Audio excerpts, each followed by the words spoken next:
The wedding photos still sat on the mantel, smiling faces frozen in a lie that Natalie could barely stand to look at anymore. 6 months of marriage and Cole hadn't touched her once. Not a kiss, not a hug, not even a casual brush of fingers when passing the salt. Every time she tried to initiate any form of physical contact, he would step back with that same rehearsed speech about bodily autonomy and consent. "My body, my choice, Nat," he would say with fake concern in his voice. "I thought you of all people would understand that. I'm just not ready for physical intimacy right now. I need you to respect my boundaries." At first, she had tried to be understanding. Maybe he was stressed from work. Maybe he needed time to adjust to married life. But as weeks turned into months, the excuses started to feel hollow. Especially when she noticed how his phone was always face down, how he took calls in the other room, how he worked late every Tuesday and Thursday without fail. The breaking point came on a Tuesday evening when she decided to surprise him at his office with dinner. The security guard knew her and led her up to the 15th floor where Cole worked as a marketing manager. She walked through the empty corridors, heels clicking against the polished floor, carrying a bag of his favorite Chinese takeout. The office was dark except for one light at the far end. As she got closer, she could hear voices.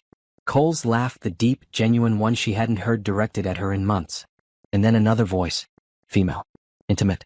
Natalie stopped in her tracks, heart hammering against her ribs. Through the crack in the conference room door, she could see two silhouettes pressed close together. Too close. Her husband's hands were tangled in long blonde hair that definitely didn't belong to her. She stood there for what felt like hours but was probably only seconds, watching her marriage crumble before her eyes. The woman pulled back and Natalie caught a glimpse of her face. Brittany from accounting. The same Brittany who had been so friendly at the company Christmas party, complimenting Natalie's dress and asking about their honeymoon plans.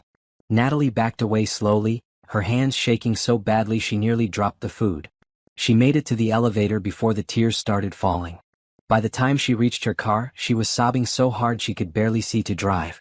But somewhere between the parking garage and her driveway, something shifted inside her. The tears stopped. The shaking stopped. A cold, calculating calm settled over her like armor.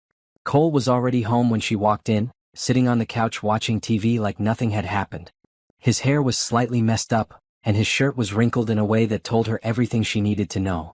"Hey babe," he said without looking up. "How was your evening?" "Fine," she replied, her voice steady. "Just went for a drive to clear my head." He nodded absently, still focused on the screen. "Good for you. Self-care is important." Self-care. The irony wasn't lost on her. For months, she had been twisting herself into knots trying to understand his sudden aversion to physical contact, wondering if she had done something wrong, if she was being too pushy or not respectful enough of his boundaries. She had even started therapy thinking maybe she was the problem. But there were no boundaries when it came to Brittany, were there? Natalie went upstairs and sat on their bed, staring at her reflection in the dresser mirror. She looked exhausted. Hollow. Like a ghost of the confident woman she used to be. When had she become this person? When had she started accepting crumbs of affection from her own husband? She pulled out her phone and scrolled through their text messages from the past few months. His responses were always short, polite, distant. Like she was a roommate instead of his wife. But she noticed something else now that she was looking with new eyes. The timestamps. He would text her back hours later, sometimes not until the next day. Always with some excuse about being busy at work. Natalie opened her laptop and logged into their shared bank account. Her hands moved with purpose now, no longer shaking. There they were, charges she had glossed over before but now made perfect sense. Expensive dinners at restaurants they had never been to together. Hotel charges during times when he claimed to be working late.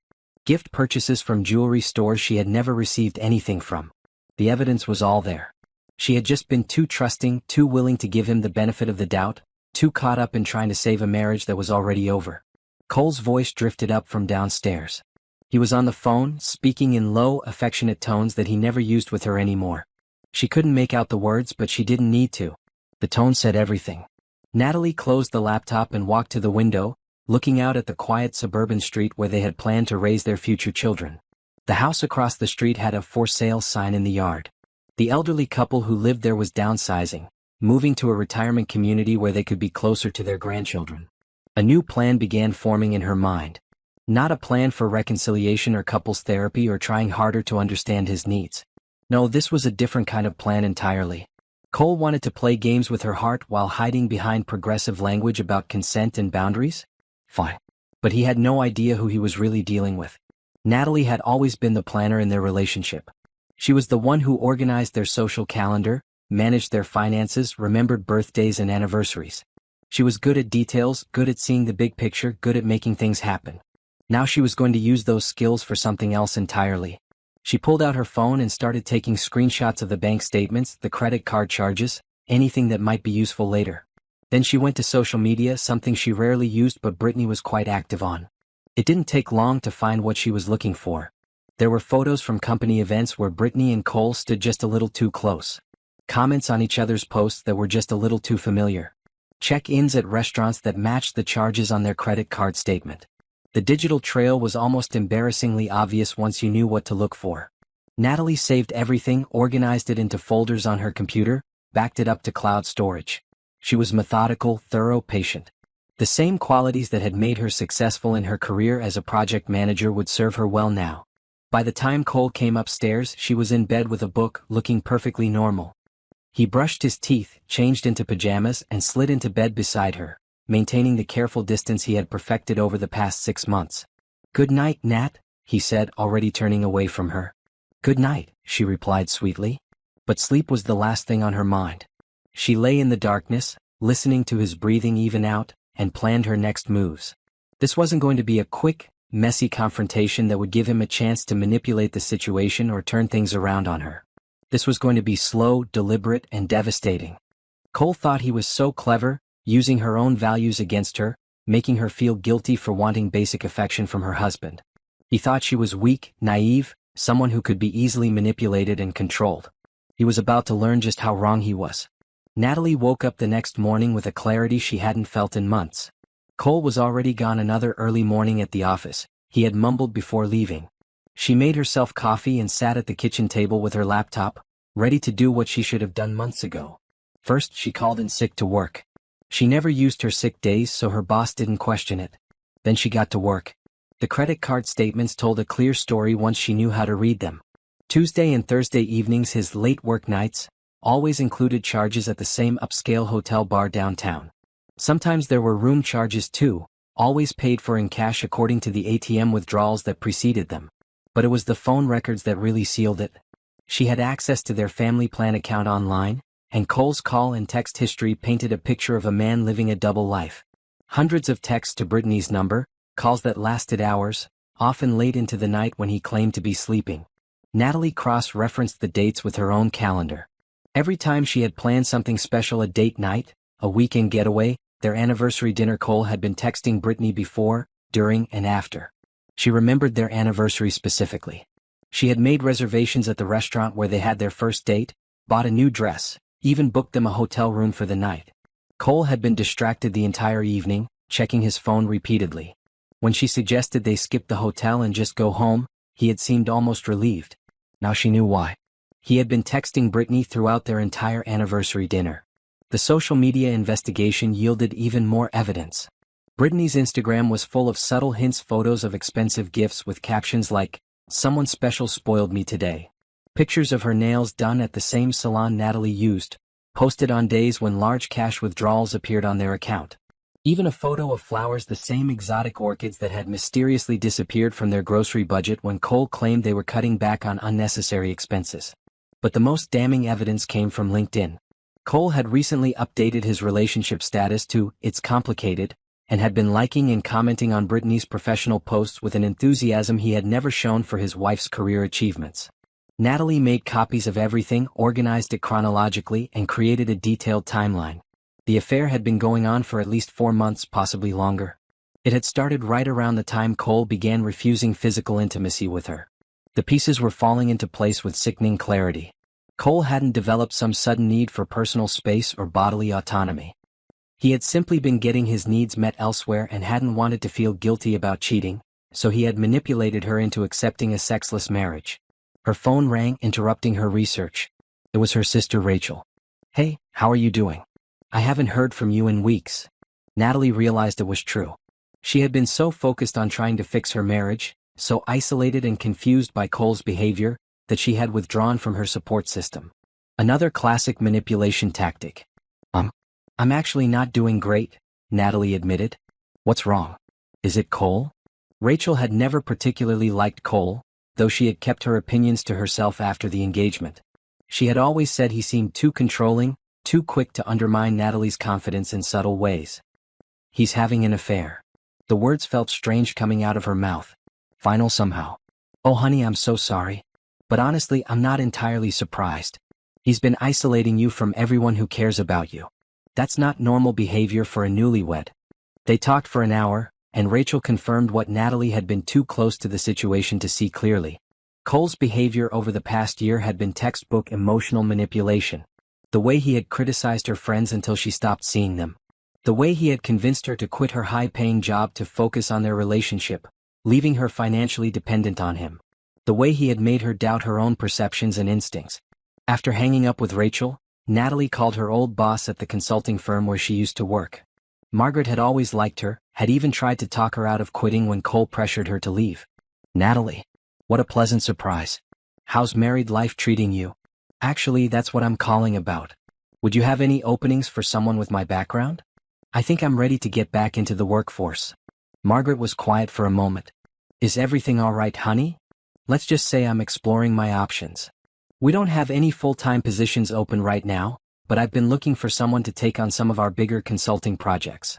The pay would actually be better than your old salary and you could work from home. Interested? Natalie felt a surge of hope for the first time in months.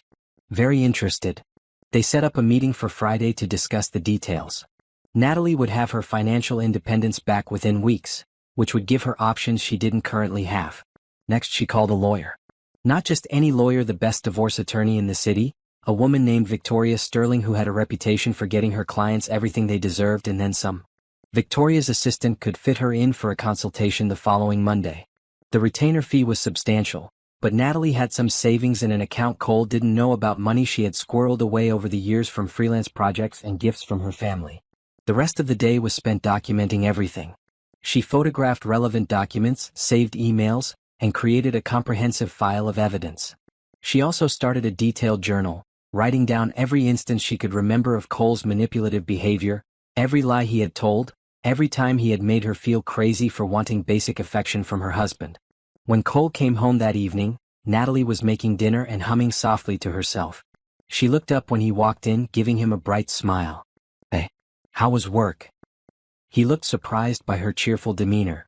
For months, she had been walking on eggshells around him, always worried about saying or doing the wrong thing. It was fine. You seem like you're in a good mood. I am. I had lunch with Rachel today. It was nice to catch up. Cole's expression tightened slightly. He had always discouraged her friendship with Rachel, claiming her sister was jealous of their relationship and trying to cause problems between them. Oh, that's nice. Natalie continued cooking, keeping her tone light and conversational. She's doing really well. Got a promotion last month. We should have her and Tom over for dinner soon. Maybe, Cole said noncommittally, already pulling out his phone. Natalie watched him from the corner of her eye as he typed rapidly. Almost certainly texting Brittany about his day, sharing intimate details about his life while treating his wife like a roommate. Oh, I almost forgot, Natalie said, turning to face him. I got a call from Margaret today. You remember Margaret, my old boss? She offered me some consulting work. Good money, flexible schedule. I thought I might take it. Cole's head snapped up from his phone. You want to go back to work? I thought we agreed you were going to focus on building our home life. We did talk about it, Natalie agreed calmly. But I think I'm ready to get back out there. I miss using my skills, having my own projects. And the extra income couldn't hurt. She could see the wheels turning in his head. If she had her own income, she would be less dependent on him. Less controllable. It threatened the dynamic he had carefully constructed. I just think you should be careful not to take on too much, he said, trying to sound concerned rather than controlling. You know how stressed you get when you're overwhelmed. There was the subtle undermining disguised as care, making her doubt her own capabilities, her own judgment. I appreciate your concern, Natalie said sweetly, but I think I can handle it. Besides, if it gets to be too much, I can always scale back. Cole didn't look happy, but he couldn't argue without showing his true colors. Well, if you think that's best. I do, Natalie said firmly. Then she smiled again, serving him a plate of his favorite pasta. But enough about work. How was your day? Anything interesting happen? She watched him carefully as he told her about his day, leaving out any mention of Brittany despite the fact that she knew they had texted each other at least 20 times based on the phone records she had access to. Every lie, every omission, every manipulation was now crystal clear to her. She felt like she was seeing him for the first time, seeing their entire relationship with new eyes. The man she had married didn't exist. This person sitting across from her, lying to her face while eating the dinner she had made for him, was a stranger. A stranger who had been systematically destroying her self-worth while building a life with another woman. But he had no idea that she knew. And that gave her all the power. After dinner, Cole retreated to his home office to catch up on some work. Natalie cleaned the kitchen and then settled in the living room with a book, but she was really listening to the one-sided conversation happening behind his closed door. She could hear the low murmur of his voice, punctuated by laughter, stretching on for hours. When he finally came to bed, she pretended to be asleep. He slipped in beside her, maintaining his careful distance, completely unaware that his wife was wide awake and planning his downfall. Tomorrow she would start putting her plan into action. Cole wanted to play games? Fine. But this was one game where she was going to win. Friday morning arrived with the kind of crisp autumn air that made everything feel possible. Natalie dressed carefully for her meeting with Margaret, professional but not overdone, confident but approachable. She wanted to look like someone who had her life together, even though everything was falling apart behind the scenes. Cole had left early again, claiming he had a breakfast meeting with potential clients. Natalie knew better now. She had checked his location on the family tracking app they shared, and he was at the same hotel where he met Brittany every Tuesday and Thursday. The consultation firm occupied the top 3 floors of a sleek downtown building, all glass and steel and ambition. Natalie had forgotten how much she loved this environment, the energy, the buzz of people working on challenging projects, the sense of purpose that came from using her skills to solve complex problems. Margaret greeted her with a warm hug and led her to a corner office with floor-to-ceiling windows overlooking the city. "You look good," Margaret said, though her eyes held a hint of concern. "Different but good. More focused somehow." "I feel different," Natalie admitted. "More like myself, if that makes sense." They spent an hour discussing the consulting opportunity. It was even better than Margaret had described over the phone.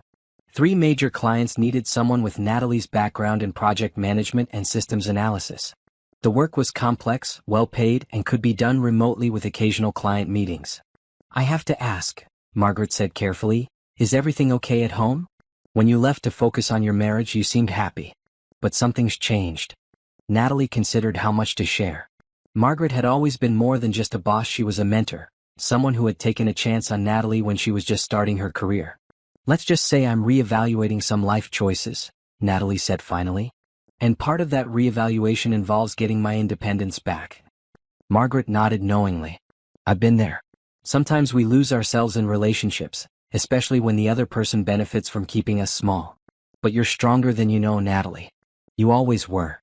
They finalized the details of the consulting agreement. Natalie would start the following Monday, working primarily from home with client meetings as needed. The pay was substantial, more than enough to support herself comfortably. After leaving the consulting firm, Natalie had lunch at a small cafe near the courthouse where she would be meeting with the divorce attorney on Monday. She wanted to familiarize herself with the area, start thinking of it as territory she could navigate confidently. Her phone buzzed with a text from Cole, "Working late tonight. Don't wait up." Of course he was. It was Friday, which apparently was becoming another regular date night with Brittany. Instead of going home to an empty house to wait for her cheating husband, Natalie decided to do something she hadn't done in months, something just for herself. She went to the art museum, wandering through galleries she had always loved, remembering who she was before she became half of a couple. In the contemporary wing, she stopped in front of a painting that seemed to speak directly to her current situation. It showed a woman breaking free from chains made of silk and flowers, beautiful restraints that looked like gifts but were actually prisons. Powerful piece, isn't it? Natalie turned to find a man about her age studying the same painting. He was tall, well-dressed, with kind eyes and an easy smile. "It is," she agreed. "Sometimes the prettiest chains are the hardest to recognize." "I'm James," he said, extending his hand. "I don't usually strike up conversations with strangers in museums, but something about that painting makes people philosophical." "Natalie, and I know what you mean. Art has a way of showing us things we might not want to see otherwise." They ended up walking through the rest of the exhibition together, talking about art and life and the ways people can lose themselves without realizing it. James was intelligent, funny, and genuinely interested in her thoughts and opinions. It was refreshing after months of feeling invisible in her own marriage. When they reached the museum exit, James hesitated. "I know this might be forward, but would you like to get coffee sometime? I'd love to continue this conversation." Natalie felt a flutter of something she hadn't experienced in a long time, the thrill of being seen and appreciated by someone new. But she also felt the weight of her wedding ring on her finger. "I'm flattered," she said honestly. "But I'm married and my situation is complicated right now." James nodded understanding. "I respect that. But if your situation ever becomes less complicated, I hope you'll remember this conversation." He pulled out a business card and wrote his personal number on the back. No pressure, just possibility. Natalie took the card, surprised by how much his attention had boosted her confidence. It reminded her that she was an interesting, attractive woman who deserved to be treated with respect and affection. Cole's indifference wasn't a reflection of her worth, it was a reflection of his character. She drove home feeling more like herself than she had in months. The house was dark and empty, exactly as she had expected. She made herself a simple dinner, opened a bottle of wine, and settled at the kitchen table with her laptop. It was time to get serious about her plan. First, she researched Victoria Sterling, the divorce attorney she would be meeting with on Monday. The woman had an impressive track record of securing favorable settlements for her clients, particularly in cases involving infidelity and financial misconduct. Her approach seemed to be thorough preparation combined with strategic patience, exactly what Natalie needed. Next, she started documenting her financial contributions to the marriage. While Cole made more money now, Natalie had used her savings to help with the down payment on their house. She had also given up a lucrative career at his urging, which represented lost earning potential that could be factored into alimony calculations. She created a detailed spreadsheet of all marital assets and debts, including the money Cole had been spending on his affair. Every hotel charge, every expensive dinner, every gift he had bought for Brittany with their joint funds would be accounted for. But beyond the financial planning, Natalie was formulating something more elaborate. She didn't just want a divorce, she wanted Cole to face real consequences for his actions. She wanted him to understand what it felt like to have your life turned upside down by someone you trusted. The key was patience and precision. Cole thought she was naive and trusting, someone who could be easily manipulated and controlled. She was going to use those assumptions against him. Her phone rang, interrupting her planning. It was Rachel. "Hey, just checking in. How are you doing with everything?" "Better," Natalie said and meant it. "I'm taking steps to get my life back." "Good for you. Do you need anything?" "Tom and I are here for whatever you need. Actually, there is something. Would you be free for dinner tomorrow night? I want to tell you about some things I'm planning, and I could use a sister's perspective." "Of course. Should I be worried about what you're planning?" Natalie smiled, feeling a spark of her old mischievous spirit. Let's just say Cole picked the wrong woman to mess with. They made plans to meet at Rachel's house the next evening. After hanging up, Natalie continued her research, diving deeper into Cole's digital life. She had passwords for most of their shared accounts, and Cole had never been particularly careful about online security. His email revealed even more evidence of the affair, including romantic messages that made her stomach turn. But they also revealed something else. Cole had been telling Brittany that his marriage was essentially over, that he was only staying with Natalie out of pity until she could get back on her feet. The condescension was breathtaking. He had systematically isolated her, manipulated her into giving up her career, made her financially dependent on him, and then told his mistress that he was the one being generous by staying. Natalie saved everything, adding it to her growing collection of evidence. Then she did something that would have been unthinkable just a week ago. She created a fake social media account and sent Brittany a friend request from someone claiming to be a mutual acquaintance from college. Brittany accepted the request within hours, giving Natalie access to photos and posts that weren't visible to the general public. The evidence was even more damning than she had imagined. Pictures of expensive jewelry, luxury trips, romantic dinners, all funded by the money that should have been going toward building a life with his wife. But the most infuriating discovery was a post from their wedding day.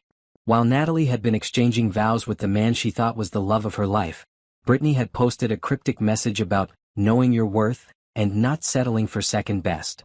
She had known about Natalie the entire time. This wasn't just an affair, it was a deliberate campaign to destroy a marriage. Natalie closed the laptop, her hands shaking slightly. Not from fear or sadness this time, but from controlled anger. Cole and Brittany thought they were so clever, so much smarter than the naive wife who trusted her husband and believed in her marriage. They were about to learn just how wrong they were. Cole came home after midnight, trying to be quiet as he slipped into bed. Natalie pretended to be asleep, but every fiber of her being was alert, planning, calculating. Tomorrow she would start putting her plan into motion. And by the time she was finished, Cole would understand exactly what it felt like to have your entire world pulled out from under you by someone you underestimated. Saturday morning, Natalie woke up before Cole and made herself coffee in the quiet kitchen. She had always been an early riser, but Cole's schedule had gradually shifted hers later over the months of their marriage. Another small way he had influenced her life without her realizing it. She settled at the kitchen table with her laptop, continuing her methodical documentation of the affair. Today's focus was building a timeline that would be useful for the divorce attorney, not just when the affair started, but how Cole's behavior toward her had changed as it progressed. Looking back with clear eyes, she could see the pattern. The gradual withdrawal of affection had coincided perfectly with increased secrecy about his phone and schedule. The sudden concern about their budget had started right around the time expensive charges to jewelry stores began appearing on their credit card statements.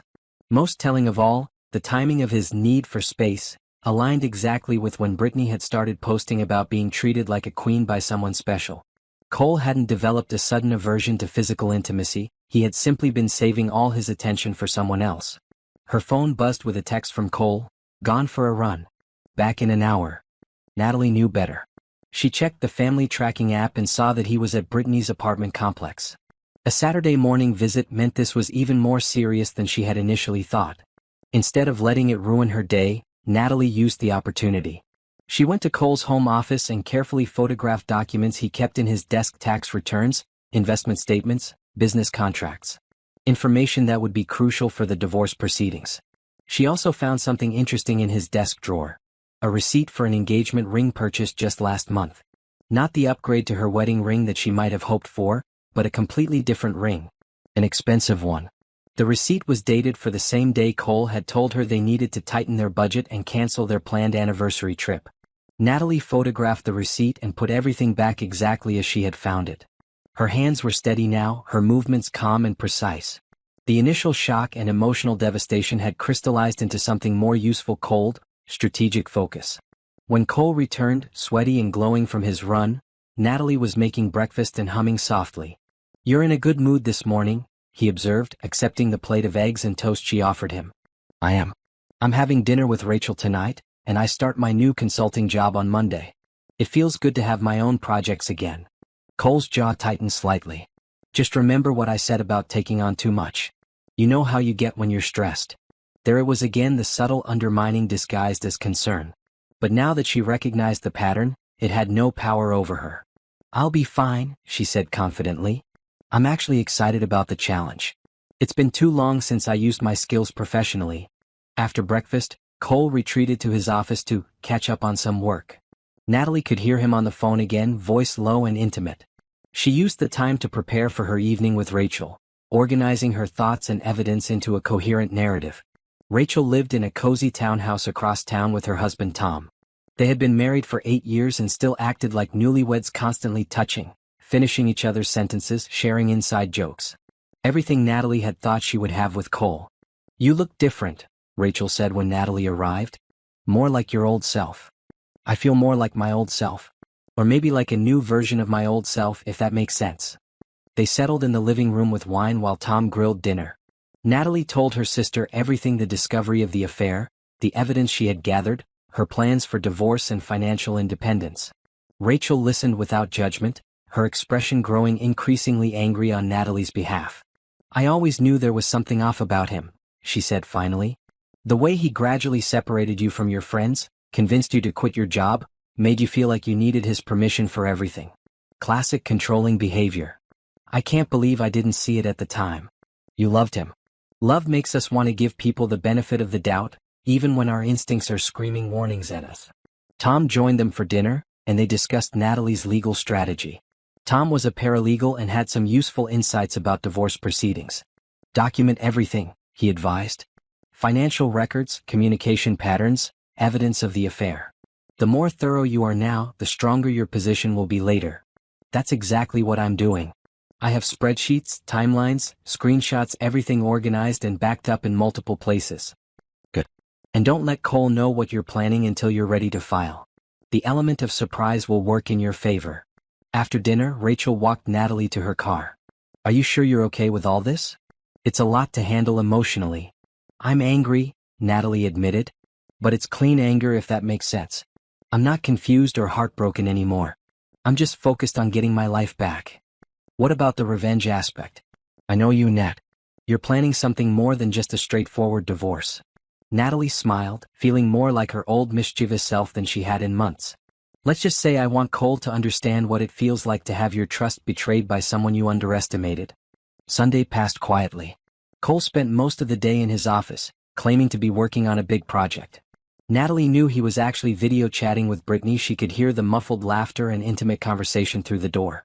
She used the time productively, researching both Cole's company policies regarding workplace relationships and Brittany's social media presence. What she found was illuminating. Cole's company had strict policies about relationships between employees, especially those in different departments who might have access to confidential information. Relationships had to be disclosed to HR, and there were specific protocols about potential conflicts of interest. Cole was in marketing with access to client information and campaign strategies. Brittany worked in accounting with access to financial data and budgets. Their undisclosed relationship was exactly the kind of situation the company policies were designed to prevent. Even more interesting was what Natalie discovered about Brittany's background. The woman wasn't just Cole's mistress. She was ambitious, calculating, and had a history of getting involved with married men in positions of power. Her previous job had ended abruptly after rumors of an affair with her married supervisor. Natalie saved everything, adding it to her growing file of information that would be useful later. Monday morning arrived with the kind of nervous energy that comes with new beginnings. Natalie dressed professionally for her first day of consulting work, choosing a sharp blazer that made her feel powerful and confident. Cole was already gone when she came downstairs, but he had left a note on the kitchen counter. Good luck today. Remember to pace yourself. Even his good wishes came with subtle undermining.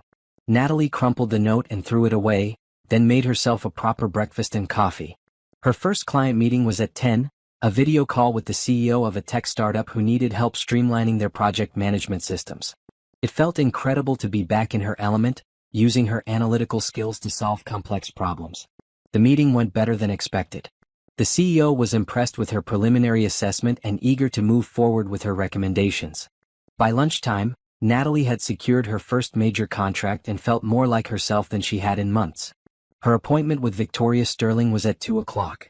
The law office was in a prestigious downtown building, all marble and mahogany and quiet confidence. Victoria herself was exactly what Natalie had hoped for: sharp, professional, and clearly someone who didn't suffer fools. Tell me about your situation, Victoria said, settling behind her desk with a legal pad. Natalie had prepared for this moment, organizing her thoughts into a clear, chronological narrative. She explained the marriage, Cole's gradual manipulation and control, the discovery of the affair, and the evidence she had gathered. Victoria listened without interruption, occasionally making notes. When Natalie finished, the lawyer leaned back in her chair. You've done excellent work documenting everything. Most clients come to me emotional and unprepared. You're approaching this like a business transaction, which will serve you well. It is a business transaction now. The marriage is over emotionally. Now it's just about protecting my interests and making sure he faces consequences for his actions. What kind of consequences are you looking for? Natalie had thought about this carefully. I want a fair financial settlement that accounts for my lost earning potential and his misuse of marital funds. I want him to face professional consequences for violating company policy. And I want his affair exposed in a way that makes it impossible for him to control the narrative. Victoria nodded approvingly. All achievable goals. The financial settlement should be straightforward given the evidence you've collected. The professional consequences will depend on how we present the information to his employer. As for exposing the affair. She paused, studying Natalie carefully. What exactly did you have in mind? I want people to know who he really is. Not the charming, progressive husband he pretends to be, but the manipulative cheater who uses feminist language to gaslight his wife while carrying on an affair. Revenge can be satisfying, Victoria said carefully, but it can also backfire if not handled properly. What matters most is that you come out of this divorce in the strongest possible position. They spent another hour discussing strategy and timeline. Victoria would begin preparing the divorce papers immediately, but they would wait to file until Natalie was ready to execute her larger plan. One piece of advice, Victoria said as they concluded the meeting. Document everything, but be careful not to do anything that could be construed as harassment or stalking. We want the moral and legal high ground. Understood. I'm not looking to break any laws. I just want the truth to come out in the most impactful way possible. Natalie left the law office feeling energized and focused. She had a team now, Margaret providing professional opportunities, Victoria handling the legal aspects, and her family providing emotional support. Cole had spent months isolating her and making her feel powerless. Now she was anything but. Her phone buzzed with a text from Cole. How did your first day go? She stared at the message for a moment, thinking about how to respond. The old Natalie would have sent a detailed update, eager to share her success and hoping for his approval. The new Natalie had different priorities. Good. Busy day. Talk tonight. Short, professional, giving nothing away. She was learning to play the game by his rules. That evening, Cole came home with flowers, cheap grocery store roses that looked like an afterthought. Congratulations on your first day, he said, presenting them with a smile that didn't reach his eyes. Thank you. That's thoughtful. She put the flowers in water, noting that they were nothing like the expensive orchids he had been buying for Brittany. Even his gestures of affection were calculated to be just enough to maintain appearances without any real investment. Over dinner, he asked about her work in a way that seemed supportive but was actually fishing for information about her schedule and commitments. It sounds like you'll be working long hours, he observed. Some days, yes. But I'll have flexibility to work from home most of the time. Just remember what I said about not overcommitting yourself. There was again the subtle suggestion that she couldn't handle professional challenges, disguised as concern for her well-being. I appreciate your concern, she said calmly. But I think I know my own limits. That night, as Cole retreated to his office for another work call, Natalie finalized the next phase of her plan. She had spent the day building her professional and legal foundation. Now it was time to start applying pressure in more creative ways. She opened her laptop and began crafting the first move in what would become a carefully orchestrated campaign to expose Cole's true character to the people who mattered most: his colleagues, his friends, and his family. The beautiful thing about the truth was that it didn't require elaborate lies or manipulations. It just required the right timing and presentation. Cole had given her all the ammunition she needed through his own actions. Now she was going to use it. Tuesday morning brought the kind of crisp energy that made Natalie feel like anything was possible. She had slept better than she had in months, finally having a clear sense of purpose and direction. Cole left early for one of his breakfast meetings, which Natalie now knew was code for meeting Brittany at their usual hotel. She checked the family tracking app to confirm. Sure enough, he was exactly where she expected him to be. Instead of feeling hurt or betrayed, Natalie felt nothing but cold satisfaction. Every lie, every deception was just more evidence for her growing file. Her consulting work was going better than expected. The tech startup CEO had been so impressed with her initial assessment that he had recommended her to 2 other companies. By the end of the week, she would have 3 major clients and more income than she had ever made in her previous job. Financial independence was within reach, which meant she could move forward with her plan without worrying about being trapped by economic dependence. At noon, she received a text from an unknown number. Hi, this is James from the Art Museum. I hope it's okay that I'm reaching out. I couldn't stop thinking about our conversation. Natalie stared at the message, remembering the handsome, intelligent man who had actually listened to her thoughts and treated her like an interesting person worth knowing. The contrast with Cole's dismissive attitude was stark. She typed back, Hi James. I remember you. Thank you for reaching out. I know you mentioned your situation was complicated, but I wondered if you might be free for coffee sometime. As friends, of course. I'd love to hear more about your thoughts on that contemporary exhibition. Natalie hesitated, then decided that she deserved to have normal, respectful interactions with people who appreciated her company. I'd like that. My situation is still complicated, but coffee sounds nice. They arranged to meet Thursday afternoon at a cafe near the museum. It wasn't a date. Natalie was still technically married, but it was a reminder that there was life beyond her current circumstances. That afternoon, Natalie drove to Cole's office building. She had no intention of confronting him or causing a scene. Instead, she was conducting reconnaissance for the next phase of her plan. The building directory showed that Cole's marketing department was on the 15th floor, while Brittany's accounting department was on the 12th.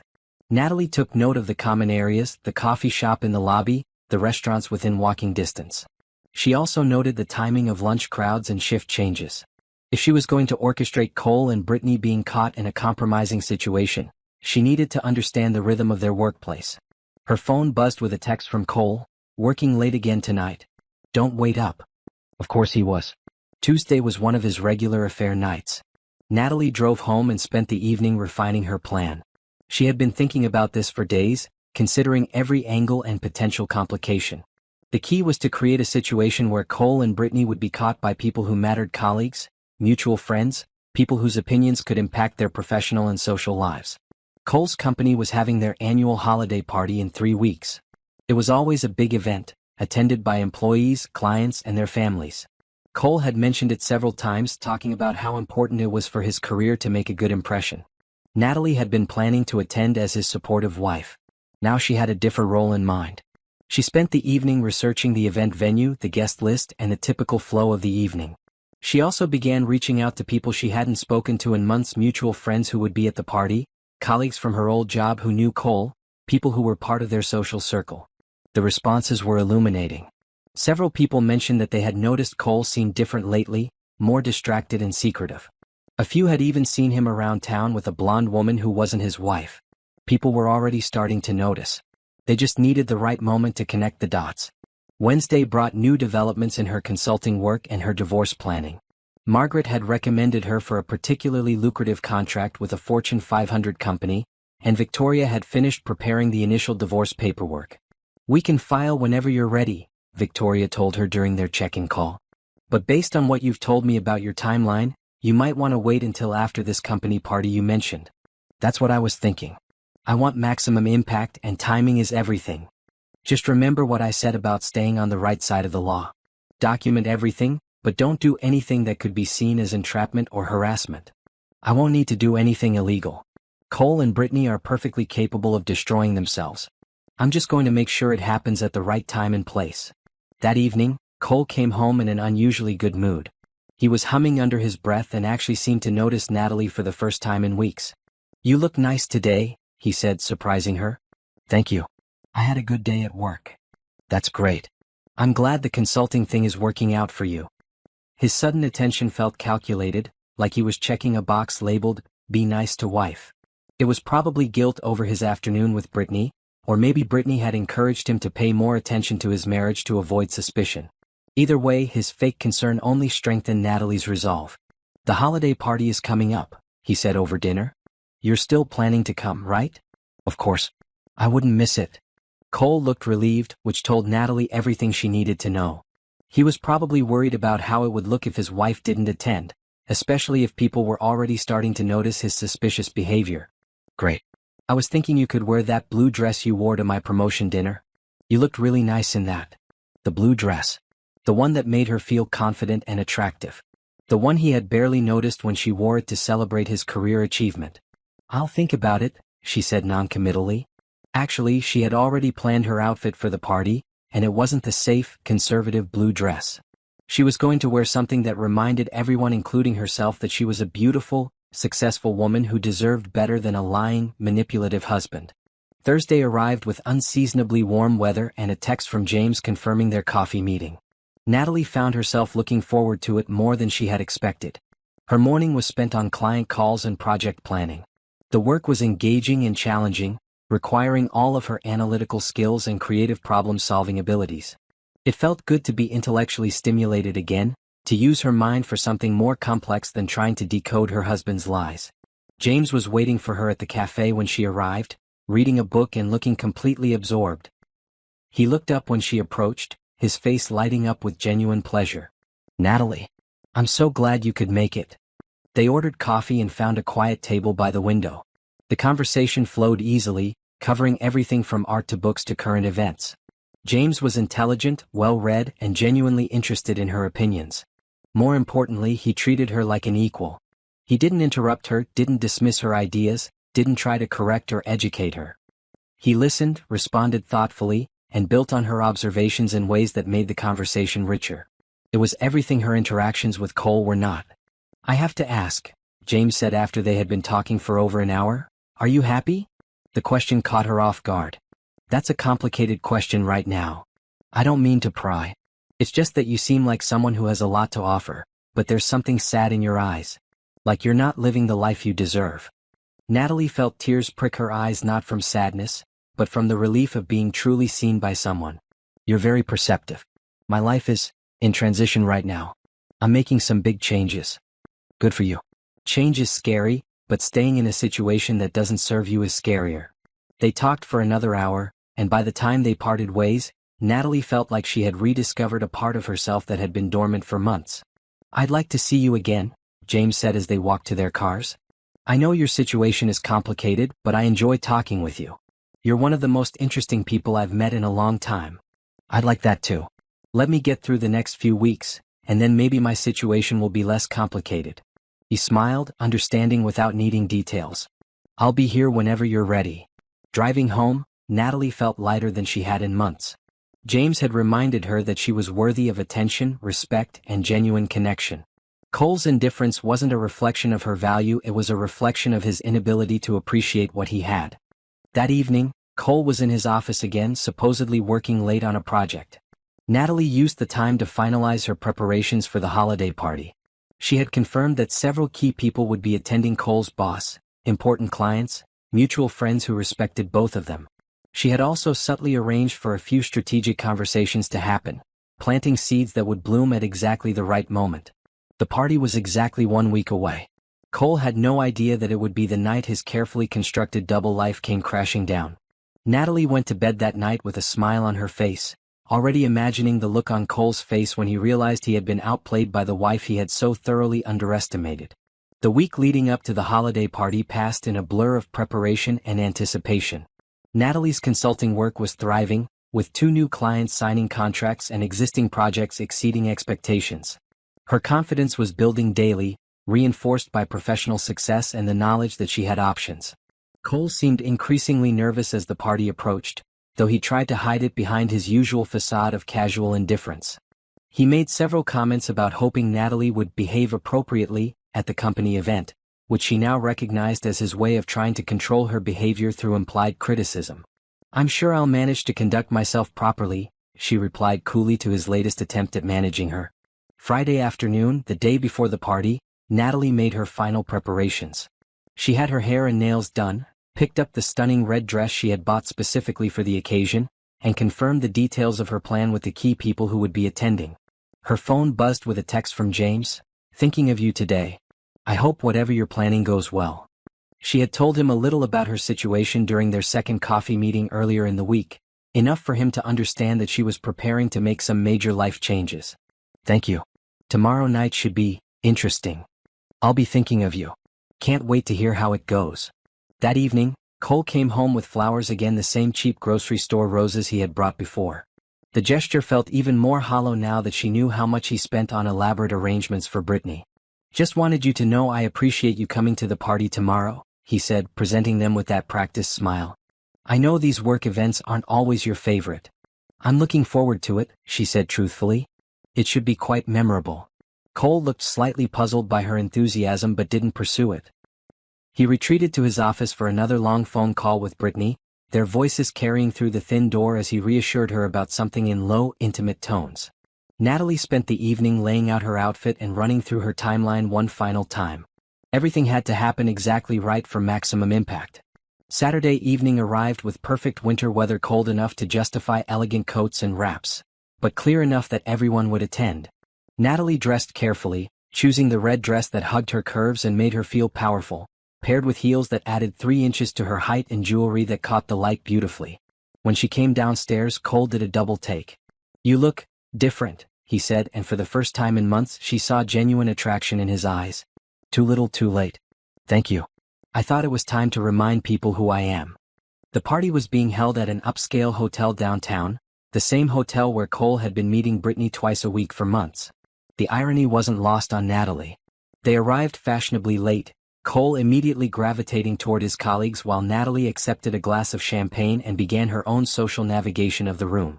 She spotted Brittany almost immediately, blonde, pretty in a conventional way, wearing a black dress that was just slightly too tight and too short for a company function. She was standing with a group of women from accounting, laughing loudly at something that probably wasn't that funny. More interestingly, Natalie noticed the way Cole's eyes kept drifting toward Brittany, even as he made conversation with clients and supervisors. The longing in his gaze was obvious to anyone who knew what to look for. Natalie positioned herself strategically, making conversation with Cole's boss and several important clients. She was charming, engaging, and reminded everyone why they had always liked Cole's wife. Several people commented on how radiant she looked, how nice it was to see her again after she had been absent from company events for the past few months. "Cole's lucky to have such a beautiful, accomplished wife," his boss Richard said warmly. "He's always talking about how proud he is of your new consulting business." "That's sweet of him to say," Natalie replied, knowing full well that Cole had probably never mentioned her new career to anyone at work. As the evening progressed, Natalie watched Cole and Brittany navigate the party, trying to appear casual while stealing glances and finding excuses to be near each other. Their behavior was transparent to anyone paying attention. At exactly 9:30, Natalie put her plan into motion.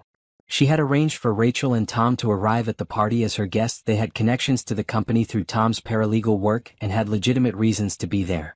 Their job was to witness what happened next and provide credible testimony if needed. Natalie excused herself from her conversation with Richard and made her way toward the hotel's business center, where she knew Cole and Brittany had been exchanging meaningful looks all evening.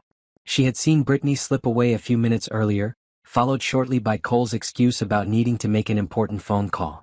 The business center was dimly lit and mostly empty, designed for hotel guests who needed to check emails or print documents. Natalie could hear voices from the small conference room at the back, Cole's familiar laugh and Brittany's higher-pitched giggle. She pulled out her phone and started recording, then pushed open the conference room door. Cole and Brittany sprang apart, but not before Natalie captured several seconds of them in a passionate embrace. Cole's hands were tangled in Brittany's hair, her lipstick smeared across his mouth, her dress disheveled in a way that left no doubt about what they had been doing. "Oh," Natalie said calmly, still recording. "I was looking for you, darling. Richard wanted to introduce you to the Johnson Industries client." The silence that followed was deafening. Cole's face went through a series of expressions: shock, guilt, panic, and finally, a kind of desperate calculation as he tried to figure out how to explain away what couldn't be explained. "Natalie, this isn't, we were just..." "You were just what?" she asked pleasantly, finally stopping the recording. "Having a private meeting to discuss quarterly reports." Brittany had gone completely pale, her hands shaking as she tried to smooth down her dress and fix her hair. "Please don't," she started to say, but Natalie cut her off. "Don't what? Don't tell people what I saw? Don't mention that my husband and his co-worker were having what appeared to be a very intimate conversation in a hotel conference room during a company party?" Cole stepped forward, trying to regain control of the situation. "Nat, let's talk about this privately. This isn't the place." "You're absolutely right," she agreed. "This isn't the place for what you two were doing. In fact, I can't think of any appropriate place for it, given that you're married to me and she's your employee." The implications hung in the air between them. This wasn't just adultery, it was a violation of company policy that could cost both of them their jobs. "Please," Brittany whispered. "I need this job. I can't." "You should have thought about that before you decided to sleep with a married man," Natalie said coolly. "Actions have consequences." She turned to leave, then paused at the door. "Oh, and Cole? I'll be staying at Rachel's tonight. We have a lot to discuss, but not here." Natalie walked back to the party, her head held high and her recording safely saved to cloud storage. She found Rachel and Tom near the bar and gave them a subtle nod. Everything had gone exactly according to plan. She spent another 30 minutes at the party, accepting compliments on her dress and making pleasant conversation as if nothing had happened. Several people commented on how confident and happy she seemed. Cole appeared about 10 minutes after she did, his tie straightened and his hair combed, but his face still flushed and his eyes wild with panic. He kept trying to catch her attention, but she was always engaged in conversation with someone else. Finally, she made her gracious goodbyes and left with Rachel and Tom, leaving Cole to figure out how to explain his wife's sudden departure to his colleagues. In Rachel's car, Natalie finally allowed herself to feel the full impact of what had just happened. She had confronted her cheating husband and his mistress, gathered evidence of their affair, and set in motion the consequences they both deserved. "How do you feel?" Rachel asked gently. "Free," Natalie said, and meant it. "For the first time in months, I feel completely free." Her phone started buzzing with texts from Cole, each one more desperate than the last. "Nat, please come home so we can talk. I can explain everything. It's not what it looked like. Please don't do anything rash." She turned off her phone without responding. Cole had had months to explain himself, months to choose his marriage over his affair. He had made his choice and now he would live with the consequences. The confrontation was over, but Natalie's plan was just beginning. Cole thought tonight was the end of his problems, but it was actually just the beginning of his reckoning. Sunday morning dawned crisp and clear, matching Natalie's newfound sense of clarity about her future. She woke up in Rachel's guest room feeling more rested than she had in months, despite the emotional intensity of the previous evening. Her phone showed 47 missed calls and 32 text messages from Cole, each one more frantic than the last. She scrolled through them without reading most of them, noting the progression from anger to bargaining to desperation. The final message, sent at 3 in the morning, simply said, "Please come home. I love you." Too little too late. Rachel knocked softly on the door. "Coffee's ready when you are. Tom's making his famous Sunday pancakes." Natalie joined them in the kitchen, grateful for the warmth of family support. Over breakfast they discussed the next steps in her plan. "The recording you got last night is solid evidence," Tom said, reviewing the video on her phone. "Clear faces, obvious intimacy, and the audio picked up enough of their conversation to establish the nature of their relationship. Victoria said she could file the divorce papers as early as Monday if I wanted to move quickly." "Do you want to move quickly?" Rachel asked. Natalie considered the question. Part of her wanted to end this chapter of her life immediately, to rip off the bandage and start fresh. But another part of her wanted Cole to fully understand the consequences of his actions. "I want him to sweat for a few days," she decided. "Let him wonder what I'm going to do, worry about whether I'll expose him at work, panic about losing control of the situation. That seems fair considering how long he's been lying to you." At noon, Natalie finally turned her phone back on and called Cole. He answered on the first ring. "Nat. Thank God. Where are you?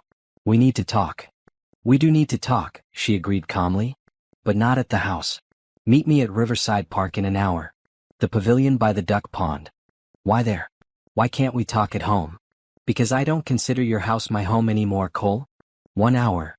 She hung up before he could respond. Riverside Park was a public place with plenty of witnesses, which would prevent Cole from trying any of his more manipulative tactics. It was also where they had had their first date 3 years ago, back when she still believed he was the kind of man who kept his promises. Cole was already waiting when she arrived, pacing nervously by the pavilion. He looked terrible, unshaven, hollow-eyed, wearing the same clothes from the night before. "Good. Nat, I'm so glad you came. We can work this out. What happened last night? It's complicated, but I can explain." "I'm listening," she said, settling on a bench and crossing her legs calmly. Cole launched into a prepared speech about how the affair meant nothing, how Brittany had pursued him and he had been weak, how he realized now that his marriage to Natalie was the most important thing in his life. It was a masterclass in manipulation, taking just enough responsibility to seem remorseful while shifting most of the blame to circumstances beyond his control. He painted himself as a victim of an aggressive other woman and his own momentary weakness. "I never meant for it to go this far," he concluded. "It started as just friendship and then she made it clear she wanted more. I should have been stronger, but I was confused about my feelings." "Confused about your feelings?" Natalie repeated. "Is that why you've been refusing all physical contact with me for months? Because you were confused?" Cole had the grace to look ashamed. "I thought if I pulled back from you, it would help me sort out what I really wanted." "And what do you really want, Cole?" "You. I want you, Nat. I want our marriage. I'll end things with Brittany completely. I'll even look for a new job if that's what it takes." It was a good performance, delivered with just the right mix of remorse and determination. 6 months ago it might have worked. But Natalie was no longer the woman who had been willing to accept crumbs of affection and doubt her own perceptions. "That's a generous offer," she said thoughtfully. "But I have some questions." "Anything. Ask me anything." "How long has the affair been going on?" Cole hesitated, clearly calculating how much truth he could get away with. "A few months. It wasn't serious until recently." Natalie pulled out her phone and showed him a screenshot of the hotel charges going back 6 months. "Try again." His face went pale. "How did you?" "I can explain those." "I'm sure you can. But I'd prefer the truth this time." "How long, Cole?" 6 months, he admitted reluctantly. But most of that time it was just emotional. The physical aspect only started recently. Another lie, but Natalie let it slide. She had emails proving the physical relationship had been going on almost from the beginning. "And the engagement ring you bought her last month?" Cole's mouth fell open. He clearly hadn't expected her to know about that. "You've been going through my things? I've been trying to understand why my husband suddenly found me repulsive. Imagine my surprise when I discovered you'd been planning to propose to another woman." I wasn't going to. "You bought a 2-carat diamond ring, Cole. What exactly were you planning to do with it?" He couldn't answer that, and they both knew it. "Here's what's going to happen," Natalie said, standing up. "You're going to go home and think very carefully about whether you want to end this marriage amicably or make it difficult for both of us." "What do you mean?" "I mean, I have evidence of your affair, your misuse of marital funds, and your violation of company policy. I can make this a quiet, civilized divorce, or I can make it very public and very expensive for you." Cole's face hardened. "Are you threatening me? I'm giving you a choice. You've been making unilateral decisions about our marriage for months. Now it's my turn. You can't prove anything." Natalie smiled and played a few seconds of the recording from the night before, just enough to show Cole and Brittany in a passionate embrace. Cole went white. "You can't use that. It's illegal to record people without consent. Actually, in a public place like a hotel business center, there's no expectation of privacy. But even if there were, all I have to do is show this to your boss and let him draw his own conclusions." "Natalie, please. Don't destroy my career over this." "I'm not destroying anything, Cole. You did that yourself when you decided to cheat on your wife with a coworker." She walked away, leaving him standing by the duck pond where they had once fed the ducks together and talked about their future. That future was dead now, killed by his choices and her refusal to accept less than she deserved. Monday morning, Natalie called Victoria Sterling. "I'm ready to file," she said without preamble. "Excellent. I'll have the papers ready by this afternoon. Do you want to serve him at home or at work?" "Work," Natalie said decisively. "I want his colleagues to know that his personal life is in shambles." The divorce papers were served to Cole at his office Tuesday afternoon by a professional process server who made sure to arrive during the lunch hour when the maximum number of people would witness the delivery. By Wednesday, Natalie had received a call from Cole's lawyer, an expensive attorney who specialized in protecting cheating husbands from the consequences of their actions. "My client is prepared to offer a very generous settlement," the lawyer said. "He wants to resolve this matter quickly and quietly." "I'm listening," Victoria replied, though she had warned Natalie this would happen. The initial offer was insulting, barely enough to cover Natalie's expenses for a year, with no acknowledgement of her lost earning potential or Cole's misuse of marital funds. "Counteroffer," Victoria said calmly, then laid out terms that would ensure Natalie's financial security while holding Cole accountable for every dollar he had spent on his affair. The negotiations continued for 2 weeks, with Cole's lawyer growing increasingly desperate as Victoria methodically presented evidence of financial misconduct, adultery, and breach of fiduciary duty. Meanwhile, word of the divorce had spread through Cole's company. Several colleagues reached out to Natalie to express their support, and she learned that HR had launched an investigation into Cole and Brittany's relationship after anonymous tips about policy violations. The investigation revealed that Cole had been sharing proprietary client information with Brittany, using his access to help her manipulate budget reports in ways that benefited his affair. What had started as a simple case of workplace romance had become corporate misconduct. Both Cole and Brittany were suspended pending the outcome of the investigation, effectively ending their careers at the company. 3 weeks after the holiday party confrontation, Victoria called with news of Cole's final settlement offer. "He's agreed to all our terms," she said, satisfaction clear in her voice. "Full disclosure of assets, reimbursement for affair-related expenses, substantial alimony based on your lost earning potential, and he keeps the mortgage on the house while you keep your retirement accounts and investment portfolio." What changed his mind? His lawyer finally convinced him that fighting this would only make things worse. Between the evidence we have and the ongoing investigation at his company, he can't afford a prolonged legal battle. Natalie felt the surge of satisfaction. Cole had thought he could manipulate and control her indefinitely, but she had outmaneuvered him at every turn. "There's one more thing," Victoria added. "He's requesting that you sign a non-disclosure agreement about the affair." "Absolutely not. I won't be silenced about what he did to me. I told his lawyer you'd say that. The settlement stands without the NDA." The divorce was finalized on a gray February morning, exactly 6 months after Natalie had discovered Cole's betrayal. She walked out of the courthouse feeling lighter than she had in years, finally free from a marriage that had been slowly suffocating her. Cole had tried to make one last plea as they left the courtroom, approaching her in the hallway while their lawyers finalized paperwork. "Nat, I know I hurt you, but did you have to destroy my entire life?" She looked at him, really looked at him, and saw not the charming man she had fallen in love with, but a weak, selfish person who blamed everyone else for the consequences of his own choices. "I didn't destroy your life, Cole. I just stopped protecting you from the consequences of your actions. My career is over. Brittany and I both lost our jobs. Everyone thinks I'm some kind of monster. You made those choices. You chose to have an affair. You chose to violate company policy. You chose to lie to me for months while spending our money on another woman. I just made sure people knew the truth. But we had something real once. Doesn't that count for anything?" Natalie considered the question seriously. They had shared good times, moments of genuine connection and happiness. But those memories were overshadowed by months of manipulation, lies, and emotional abuse. "What we had was real," she said finally. "But what you did to it was real too. And I refuse to pretend otherwise to protect your reputation." Cole walked away without another word, his shoulders slumped in defeat. Natalie watched him go, feeling nothing but relief that this chapter of her life was finally closed. Spring arrived early that year, and with it came a sense of renewal that Natalie embraced wholeheartedly. Her divorce had been final for 2 months, and she was settling into her new life with a joy she hadn't expected. Her consulting business was thriving beyond her wildest expectations. Word had spread about her analytical skills and professional expertise, and she now had more clients than she could handle. The financial independence she had worked so hard to achieve was not just a reality, it was exceeding her previous income by a substantial margin. She had found a beautiful apartment in the Arts District downtown, with tall windows, hardwood floors, and a view of the city skyline that never failed to inspire her.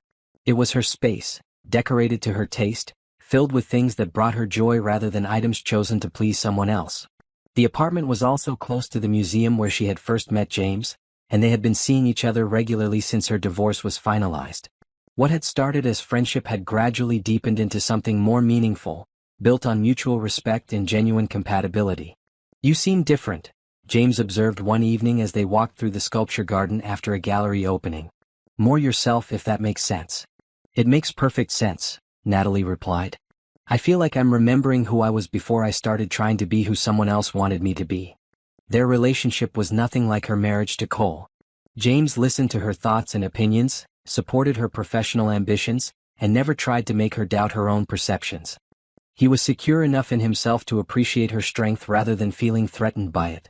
More importantly, he was honest. His phone wasn't a source of secrets and anxiety. He talked openly about his day, his feelings, his past relationships. There were no games, no manipulation, no walking on eggshells.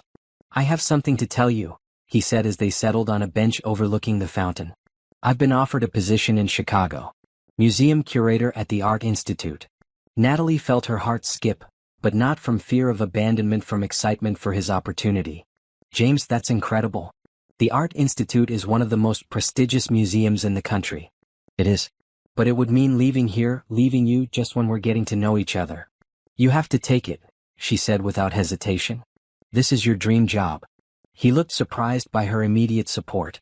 "I was hoping you might consider coming with me. I know it's a big ask and your business is doing so well here." Natalie considered the possibility. Her consulting work could be done from anywhere, and Chicago was a major business hub with plenty of potential clients. More importantly, she was no longer afraid of making big life changes. "I'd need to think about it," she said honestly. "But I'm not opposed to the idea." That conversation led to weeks of planning and research.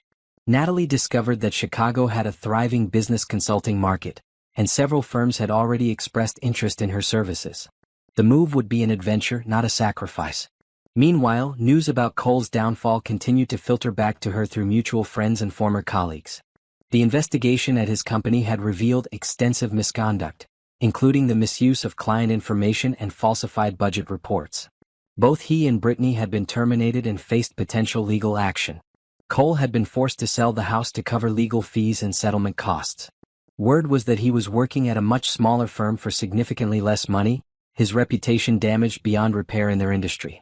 Brittany had moved back to her hometown, her career in accounting effectively over due to the ethics violations on her record. Natalie felt no satisfaction in their professional destruction. It had been a natural consequence of their choices, not something she had actively pursued. She had simply refused to protect them from the results of their actions. What did satisfy her was how well her own life was flourishing. Every aspect of her existence, professional, personal, financial, emotional, was better than it had been during her marriage. Her relationship with her family had strengthened too. Rachel and Tom visited regularly, marveling at the transformation in Natalie's confidence and happiness. "I barely recognize you," Rachel said during one visit. "You're like the person you were in college, but even more confident and sure of yourself." "I learned some hard lessons," Natalie replied. "But they were lessons I needed to learn." Her consulting clients had become more than just business relationships, they were professional partnerships built on mutual respect and shared goals. Several CEOs had specifically requested her for high-profile projects, and her reputation for getting results was spreading throughout the business community. One evening, as she was reviewing proposals for a major consulting contract, her phone rang. The caller ID showed a number she didn't recognize. "Hello, Natalie speaking." "Nat, it's me." Cole's voice was barely recognizable, smaller somehow, defeated in a way that would have broken her heart 6 months ago. "What do you want, Cole?" I wanted you to know that I understand now. What I put you through, how wrong I was. I'm in therapy trying to figure out how I became the kind of person who could treat you the way I did." Natalie waited, neither encouraging nor discouraging him to continue. "I know it's too late for us," he went on. "I know I can't undo what I did. But I needed you to know that I realize now how incredible you are, how much I lost when I chose to betray you." "Thank you for saying that," she replied calmly. "I hope therapy helps you become a better person." Do you think you'll ever be able to forgive me?" Natalie considered the question seriously. Forgiveness wasn't about Cole, it was about her own peace of mind and ability to move forward without carrying anger. "I've already forgiven you," she said, surprising herself with how true it was. "Not because you deserve it, but because I deserve to be free from anger and resentment. I heard you're doing really well. Your business, I mean. And that you're seeing someone. I'm very happy." There was a long silence, then Cole's voice again, smaller than before. "I'm glad. You deserve to be happy." After hanging up, Natalie realized that the conversation hadn't upset her at all. Cole was part of her past now, a chapter that had taught her valuable lessons about her own strength and worth. 2 weeks later, she made her decision about Chicago. James was ecstatic when she told him she would make the move with him. "Are you sure? I don't want you to give up everything you've built here." "I'm not giving up anything," she assured him. "I'm choosing to build something new with someone who sees and appreciates who I really am." The move was scheduled for late summer, giving her time to transition her local clients and set up her Chicago operations. Several of her current clients had offices in Chicago and were excited about the possibility of working with her in person. As spring turned to summer, Natalie reflected on the year that had transformed her life.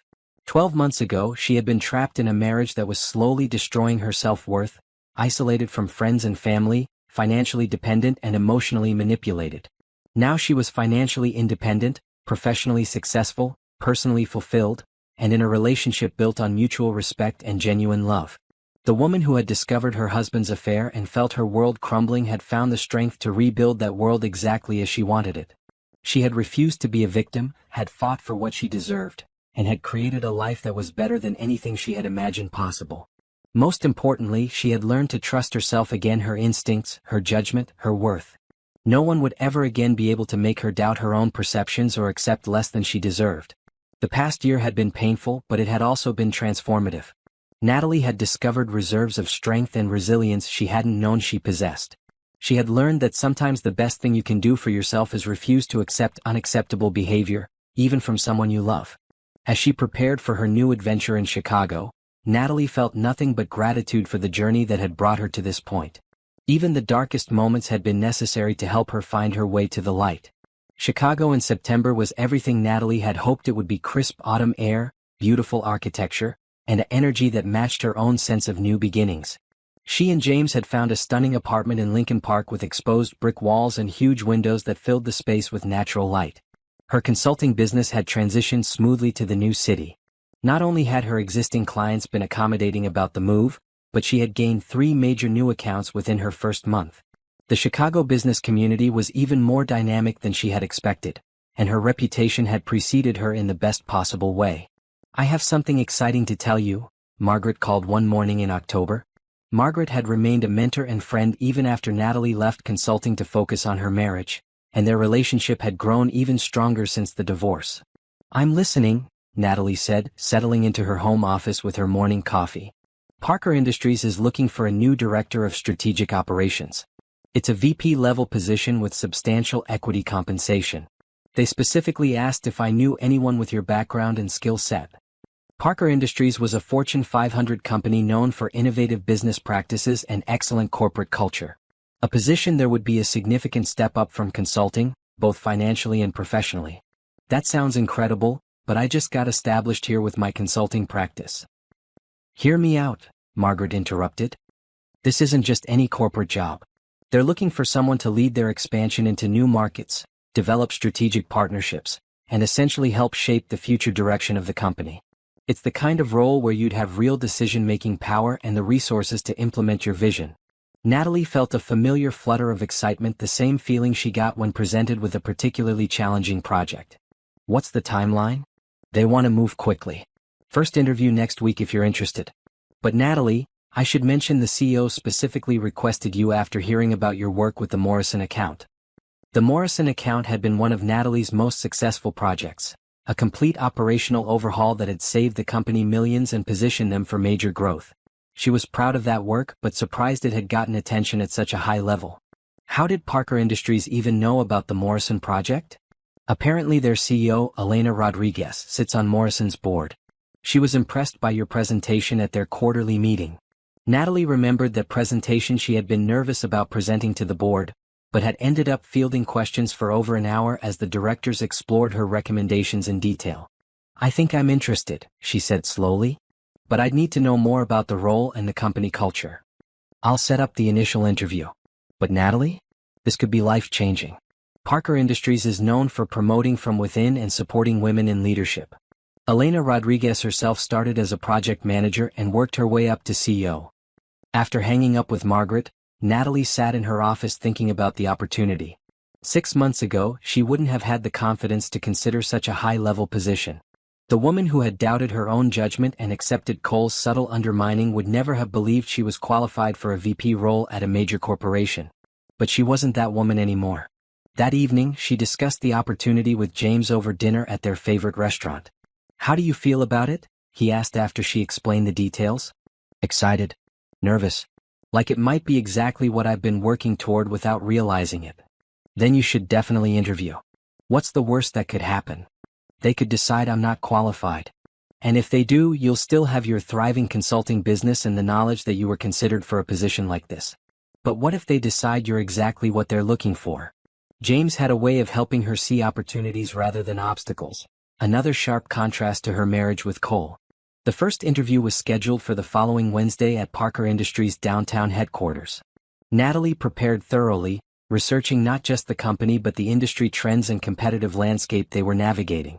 The building itself was impressive, modern and environmentally conscious, with an open floor plan that encouraged collaboration.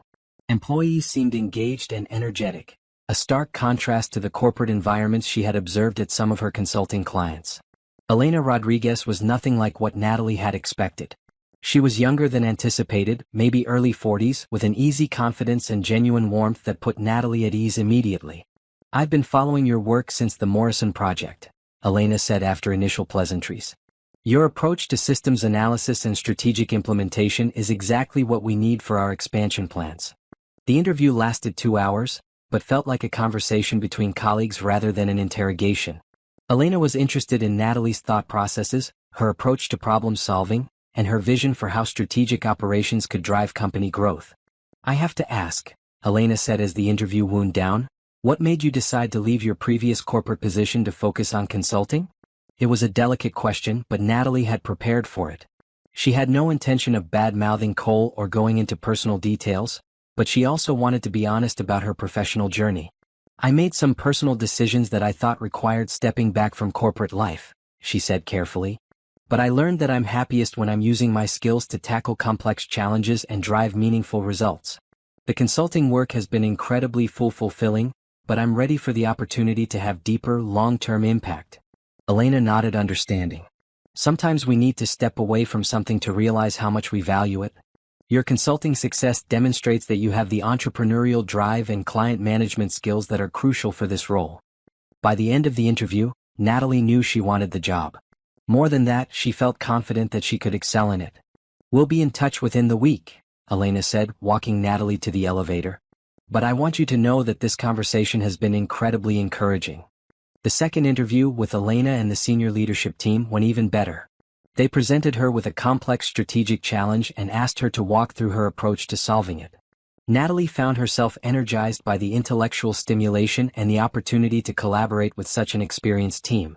"Your analysis is exactly the kind of strategic thinking we need," the CFO commented after her presentation. "You're not just identifying problems, you're designing comprehensive solutions." 3 days later, Margaret called with the news. "They want to make you an offer. And Natalie, it's a spectacular offer." The compensation package was indeed spectacular, a base salary that was double what she had made in her previous corporate role, substantial equity participation, and benefits that included professional development funding and sabbatical opportunities. But beyond the financial aspects, the role itself was everything she had hoped for professionally. She would be leading a team of 25 professionals, overseeing strategic partnerships worth hundreds of millions of dollars, and playing a key role in shaping the company's future direction. "There's one more thing," Margaret added. "Elena specifically mentioned that they were impressed by your resilience and leadership during what she called your transition period. Apparently, word has gotten around about how professionally you handled your divorce situation." Natalie was surprised. She had worked hard to keep her personal and professional lives separate during the divorce proceedings. What exactly has she heard? Just that you navigated a difficult personal situation with grace and used it as an opportunity to build something better for yourself. In Elena's words, "That's exactly the kind of leadership mindset we want on our team." That evening, Natalie and James celebrated with champagne on their apartment's small balcony, looking out at the Chicago skyline. "I'm so proud of you," James said, raising his glass. "A year ago, you were trapped in a situation that was slowly destroying your confidence. Now you're being recruited for executive positions at Fortune 500 companies." "It doesn't feel real yet," Natalie admitted. "6 months ago, I was worried about whether I could support myself with consulting work. Now I'm going to be a VP at a major corporation." "You've earned every bit of this success. You rebuilt your career, your confidence, and your entire life from scratch. This opportunity isn't luck, it's the natural result of your hard work and talent." Natalie accepted the position the next day, with a start date in early November. She would need to transition her consulting clients, but several had already expressed interest in working with Parker Industries through her new role. As she prepared for this next chapter, Natalie reflected on the journey that had brought her here.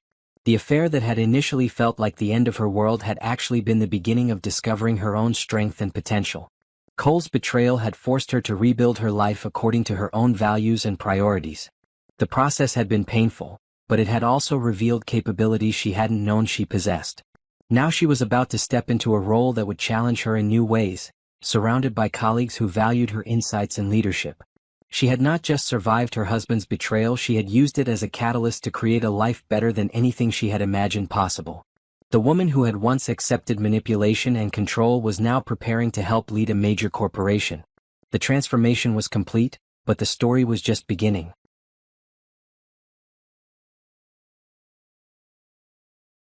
One year after the holiday party confrontation, Natalie stood in the conference room of Parker Industries' executive floor, presenting the quarterly results of her strategic initiatives to the board of directors. The numbers were impressive. Her partnerships had generated over $50 million in new revenue, and her operational improvements had increased efficiency across 3 departments. "Outstanding work as always," Elena Rodriguez said as the board members filed out after approving Natalie's proposals for the next quarter. "I have something I want to discuss with you privately." They settled in Elena's office, which had floor-to-ceiling windows overlooking the Chicago River. Natalie had grown comfortable in these surroundings, but she still felt a thrill of accomplishment every time she walked into the executive suite. "The board has asked me to discuss succession planning with our key leaders," Elena began. "Specifically, they want to know who I see as potential candidates for senior executive roles as the company continues to grow." Natalie felt her pulse quicken. "I'm listening. Your performance over the past 6 months has been exceptional. More than that, your leadership style and strategic thinking are exactly what this company needs as we expand internationally. I'd like to start preparing you for a potential COO role within the next 2 years. Chief Operating Officer." It was a position Natalie had never imagined herself holding, but as Elena outlined the opportunity, She realized it was exactly what she wanted, the chance to shape company strategy at the highest level while mentoring other professionals. I'm honored by your confidence in me, Natalie said, trying to keep her voice steady. And yes, I'd be very interested in that path. Excellent. We'll start with some additional responsibilities next quarter and see how you handle the increased scope. Walking back to her office, Natalie felt a profound sense of satisfaction. Not just professional pride, but the deeper fulfillment that comes from building something meaningful through your own efforts and talents. Her phone buzzed with a text from James. Dinner tonight at Alinea to celebrate your 1-year divorce anniversary? She smiled, remembering how different her life had been exactly 1 year ago. The woman who had discovered her husband's affair had been devastated, confused, and uncertain about her future. The woman reading that text was confident, successful, and deeply happy. They had reservations at one of Chicago's most prestigious restaurants, and James had hinted that he had something special planned for the evening. That afternoon, as Natalie was reviewing partnership agreements, her assistant knocked on her office door. "There's someone here to see you. Says he's an old friend from your previous city?" Natalie looked up to see Cole standing in her doorway, looking smaller and more defeated than she remembered. He was wearing an ill-fitting suit and had the hollow-eyed look of someone who hadn't been sleeping well. "Hello, Nat." "Cole. This is unexpected." Her assistant looked between them uncertainly. "Should I?" "It's fine, Lisa. Could you close the door behind you?" Cole entered her office, taking in the elegant furnishings, the view, the awards and recognition displayed on her credenza. "You've done well for yourself," he said, settling into the chair across from her desk. "I have." "What brings you to Chicago?" "I'm interviewing for a position here. Project manager role at a small consulting firm." He paused, seeming to gather courage. "I heard you were working here and I thought, I hoped we could talk." Natalie studied him objectively. The manipulation and charm that had once convinced her to doubt her own judgment were gone, replaced by genuine humility and what appeared to be honest remorse. "What did you want to talk about?" "I want to apologize." "Really apologize? Not the defensive justifications I gave you during the divorce. I've been in therapy for the past year, and I'm starting to understand how badly I treated you. I'm glad you're getting help. I destroyed the best thing in my life because I was selfish and cowardly. I convinced myself that what I was doing wasn't that bad because I was using the right language about boundaries and consent. But I was just using progressive concepts to manipulate you."